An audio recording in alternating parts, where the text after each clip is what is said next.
Lois, dear, what on earth are you doing? Huh?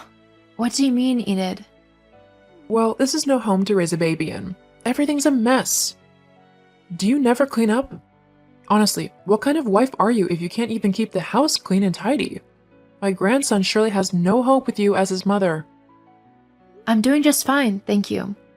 The house might be a little messy, but that's simply because I didn't have time to clean up after Bobby this morning after breakfast. I was running late for work, so I needed to get him to the daycare. Excuses, excuses. Anyway, that's another thing. Why are you paying for daycare? So that he can be looked after whilst I'm at work? You do know babies can't take care of themselves, right? Of course I know that. I'm not stupid, you ignorant little girl. But why are you paying a nanny when I am here? I would be happy to take care of my grandson on a daily basis whilst you are at work.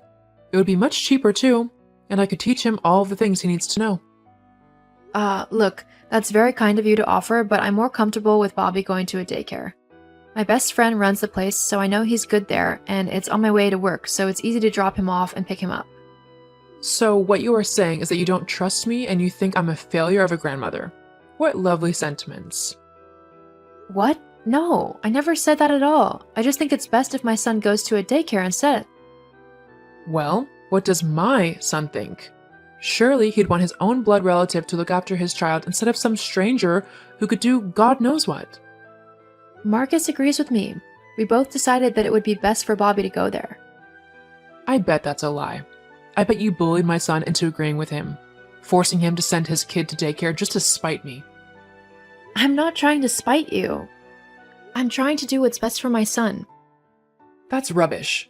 You've always hated me, so you just want to hurt me and keep me away from my grandson. That's not true. But I'm not going to leave my baby in your care when you have your own life. You go out and about with your friends and grocery shopping and to the gym. Who's going to look after Bobby whilst you are doing all of that? I'm sure it'd be fine. I'd figure something out. See, I can't just leave my baby with someone who says I'm sure it'd be fine about his care. Are you saying that I don't know how to take care of a child? Have you seen your home? Clearly, the one who doesn't know how to look after a baby is you. You can't just leave things lying around. Plus, there were dirty dishes in the sink in the kitchen. How can you say that is good for the baby? Well, because I'm in your house, of course. Why are you in my house? How did you even get inside? I let myself inside with a spare key, obviously. Gosh, you're so dim-witted. How long does it take to understand what's going on? Anyway, I've stopped by and saw how messy the house was, so I've cleaned everything up for you. Perhaps you'll learn a thing or two about being a good housewife if I show you how it's done properly. Look, Enid, I'm grateful you cleaned up, but I really don't appreciate you going into my house when I'm not there. It's kind of rude. It's not just your house. It's my son's as well. So, if I want to come by and visit him and my grandson, then I have every right to do so. Not really, as that is my house too, so I get to have a say who can go into it, especially when I'm not there. Well, I don't care. If I want to come and see my son, I will. You know, he's not even there. He's at work. So you've got no business being in my home. I've got to make sure that everything is in order for my grandson. I don't want him getting hurt or anything, which very well could have happened with the state that the house was left in. It was a few bowls and a couple of baby clothes. I'm pretty certain nothing could have hurt him. Well, now it won't, because I've cleaned up your mess. Look, I don't have time for this. Please leave my house. I've got to get back to work. I truly worry for Bobby, having you for a mom. I think he'd be much better off in my care. After all, you'd rather go to work than stay at home and raise him. No wife or mother should do that. This isn't the 1950s, Enid. Women can do both now. I love my son very much and I like working too. I can manage both. Now, I've got to get back to work. Please don't be in my home when I get back. But I want to see my grandson. Well, I've got the weekend off, so you can come over then. That's days away. I'm afraid that's the best I can do. When Bobby gets home, all he's going to be doing is having his dinner and then going to bed. He's always very tired after daycare, so he won't be in any mood to play with anyone. Fine. But Marcus will be hearing about how you are treating me. Whatever. I've not even done anything wrong. You're trying to keep my grandson from me. No, I'm not. I'm just setting boundaries. You can't just come over whenever you want. I don't want you waking my son up when he's sleeping. Tell my son about this, though. Okay, I guess I'll see you this weekend then. Hey, Lois, I just finished talking to my mom, and she was quite upset with how you were speaking to her this afternoon. She said you were incredibly rude to her and that you were criticizing her ability to look after her son. That's kind of rude considering she raised me. Are you saying I turned out awful? Whatever she told you, Marcus, really wasn't the truth. So you're calling my mom a liar now? I'm sorry to say this, but she has bent the truth with you. What happened then? Your mom messaged this afternoon claiming that I'm a terrible mother and wife because the house was slightly messy. You know it was a hectic morning today and that we both didn't have time to clean things up. And do you want to know how she knew the house was a bit messy? How? She snuck into our house using her spare key, the one we gave her only for emergencies. But why was she at the house? No one was even there. Precisely. All I said was that I wasn't comfortable with her entering our home when we weren't there, and I also told her that she couldn't see Bobby tonight as he would be tired from daycare, and I didn't want her waking him up. I told her that I was off this weekend so she could come and see him then. But then she started going on about how she should have Bobby during the day and that daycare was a waste of time for him. We both agreed that our son would go to daycare because it was easier for both of us. Jeez, I know my mom can be a bit of a handful, but she really said all that? Yeah, it kind of really got to me. What if I really am a terrible mother to Bobby? What if I'm doing everything wrong? Hey, you're doing perfect as his mother. You don't need to worry about anything. I'll have a talk with my mom and set her straight. She shouldn't be saying those things to you. But you really are a great mother, okay? Thank you, Marcus. Of course. Now hurry home. Me and Bobby are waiting for you. I'll be home soon. I love you. I love you too.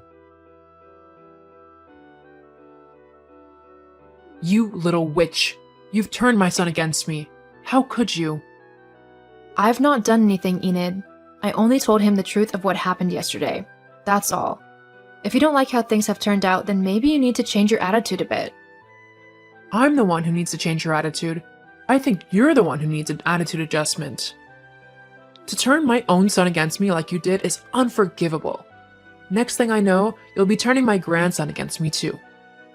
I wouldn't do that, Enid. It's up to Bobby to determine who he likes or doesn't like. But seeing as he's only a baby at the minute, I'm happy to let you two build a relationship until he's old enough to choose if he wants to continue with it or not. But that doesn't mean that you get to dictate when you see him. Bobby is my son, so you'll have to stick to my rules. We'll see about that. What?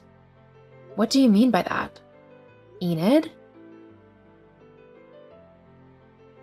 I still don't feel comfortable with what your mom was saying last night. She seemed really creepy. It'll be okay. She was just being, well, her. You know how she gets. How's Bobby? Is he feeling any better? Okay. Well, I'll message later to see how you both are doing. Love you. I love you too. Hello, Lois. Hi? So, you know how you were saying that you're not a terrible mother? Yes, I know I'm not. Well, that's not entirely true, is it? What are you on about? A good mother would have noticed that their baby is missing. Huh? Well, I came around earlier and noticed that Bobby had just been left all on his own in the house. Marcus had told me he wasn't feeling very well, so I wanted to check up on him. He wasn't left on his own. I really don't know what you were on about. He was just left in the living room. You were nowhere about. I felt so awful for him that I just had to go in and get him. Bobby and I have been happily walking in the park for the past hour. A good mother would have known this. She would have noticed that her baby was missing and she would have been looking for him. Take the baby back. No. Bobby and I are having a lovely time. Yeah, okay, but there's just one little thing that I think you should know. What's that then? That's not Bobby. What? The baby you have? It's not my son. That's That's not true. You're just trying to trick me. I'm really not. And how would I know that? Because my son is currently lying in my arms fast asleep. I don't know whose baby you have with you, but I suggest you take him back ASAP. Otherwise, you could be charged with kidnapping. But this is just an honest mistake. I'm sure if I explain it to the woman, we'll just have a laugh about all this. I doubt it. You stole a baby. If I were that mother, I'd have you charged for kidnapping immediately. Just to let you know that if you ever try to do that with Bobby. Oh God, oh no, what should I do? Well, you should take the baby back to his mom. Then pray that she doesn't call the police on you, if she hasn't already. Lois, I need you to help me. You can come and get the baby and take it back to the woman. She'll go easier on you because you've got a baby too. No way. I'm not getting involved in your mess. You're going to have to sort this out yourself. Lois, as your mother-in-law, I demand you to help me. No, you're in this mess because you wanted to take my baby. I told you that if you wanted to see him, it would be on my terms, and you ignored that. If you think that I'm going to let you anywhere near my child in the foreseeable future, you've got another thing coming. Oh, you're the worst daughter-in-law ever. In the end, Enid took the baby back to his mom. However, she had already called the police once she had noticed her baby missing. The woman was hysterical.